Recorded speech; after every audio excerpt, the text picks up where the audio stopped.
Donc Xavier Petitjean, je vais vous présenter les grandes lignes du projet de démantèlement de la centrale de Brennis d'EDF.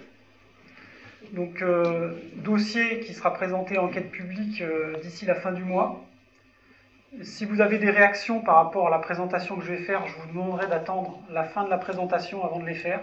Les grandes étapes, rapidement, 62-67, la construction de la centrale, 67-85, l'exploitation de la centrale, et de 85 à 92, la mise à l'arrêt définitive. Donc la mise à l'arrêt définitive, c'est quoi? C'est la vidange des circuits, l'évacuation du combustible présent dans l'installation, et depuis 92, l'exploitant n'effectue plus de rejet liquide dans les lèzes. Donc de 96 à 2007, nous avons procédé au démantèlement partiel. Donc, le démantèlement partiel, ça consiste en quoi? Ça consiste à enlever les installations et les bâtiments qui n'ont plus d'utilité dans l'état actuel de l'installation. Ça consiste à réutiliser pour les besoins de la déconstruction des installations déjà existantes. Donc à titre d'exemple, vous avez ce bâtiment blanc qui était l'ancienne salle des machines, donc de production d'électricité de l'installation, dont l'usage a été détourné pour en faire un centre d'entreposage des déchets avant évacuation.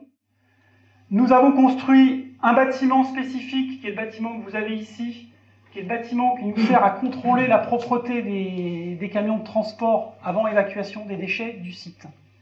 Ce qui n'a pas changé par rapport à ce qui se passait du temps de l'exploitation, c'est que nous avons toujours un référentiel d'exploitation à suivre avec rigueur, nous avons toujours un suivi de l'environnement à faire, et il y a toujours des contrôles de l'exploitant qui sont exercés par l'autorité de sûreté nucléaire de manière programmée ou de manière inopinée.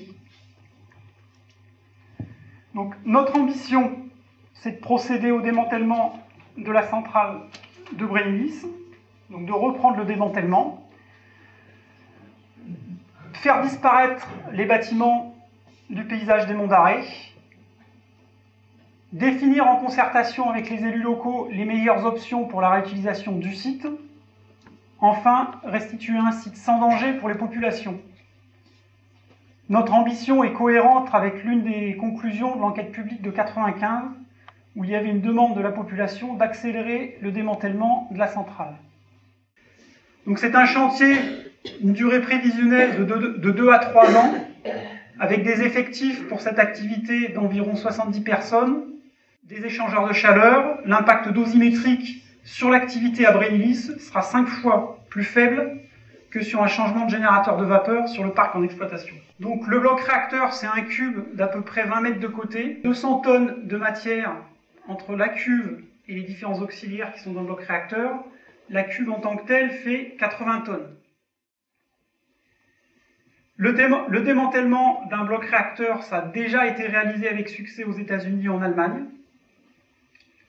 C'est aussi un chantier qui est dans l'enceinte réacteur, donc c'est aussi un chantier qui sera réalisé en confinement par rapport à l'atmosphère de l'enceinte réacteur. C'est un chantier qui va durer de 5 à 8 ans, avec un effectif d'environ 100 personnes, pour lequel notre priorité sera bien entendu la protection des intervenants. Pour toutes les activités qui seront au voisinage de la cuve, ce seront des activités qui seront téléopérées.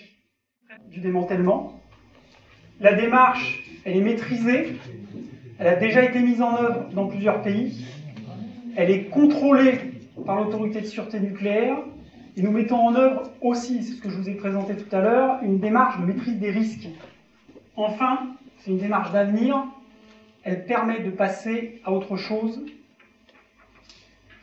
dans le cadre de ce que je vous ai présenté tout à l'heure, en bonne concertation avec les acteurs locaux. Donc je vous remercie. Très bien, merci monsieur. Je vais appuyer maintenant quelques questions aux uns ou aux autres des intervenants de ce soir. Vous dites effectivement que l'on respecte les critères de potabilité, là on l'a trouvé, oui bien sûr. Quand on mesure la potabilité de l'eau, on ne cherche pas l'actinium 224, parce qu'on ne le trouve pas nulle part. Or, vous présentez une étude qui, sans rien démontrer, conclut l'origine naturelle, et on vote en tout. Il y a un laboratoire, la CRIRAC, qui a mis en évidence cet actinium 227 et qui a posé une hypothèse la plus simple, la plus logique, qui était l'activation des bétons de la centrale, l'activation neutronique, notamment du radium-226, qui est contenu dans les bétons de la centrale. Parce que je pense que l'IRAD, avec l'association Santé nucléaire, ont écrit à votre prédécesseur pour demander l'inventaire radiologique. C'est assez simple, parce que je suppose que quand vous envoyez des déchets à l'endroit, ils sont caractérisés.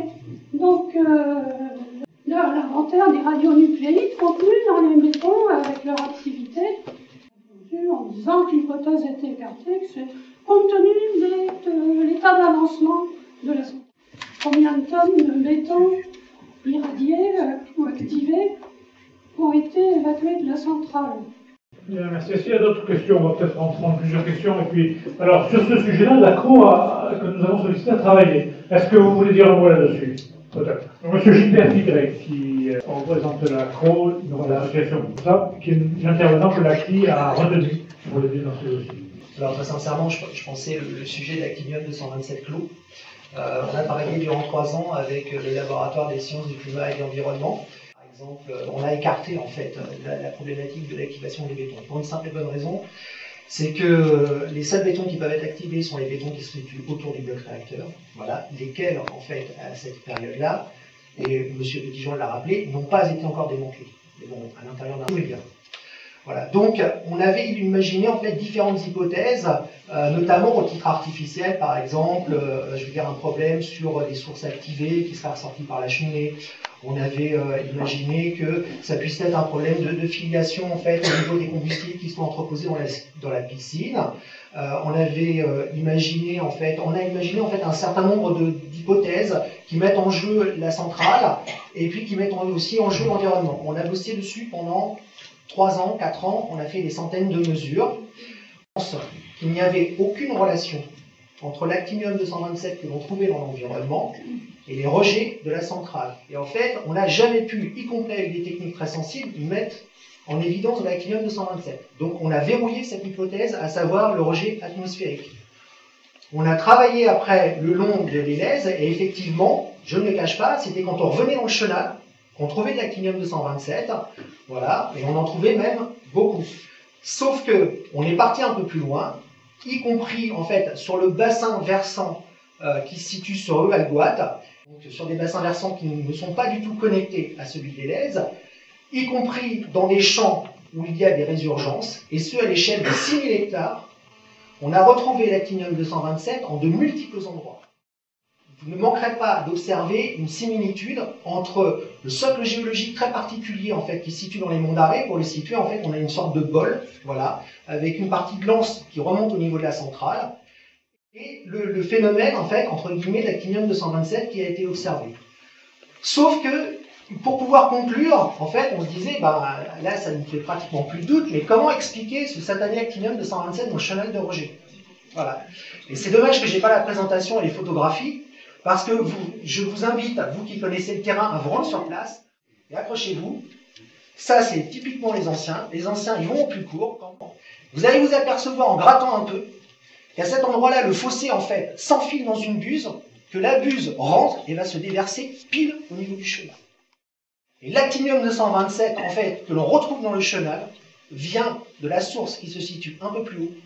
Il descend via les écoulements, et en cas d'orage important, voilà, il remonte le fossé, enfin descend le fossé, à aller au niveau du pont de Foran, à ce quart-là, et vous allez voir que ce fossé débouche dans une buse, et la buse va se jeter dans le chenal.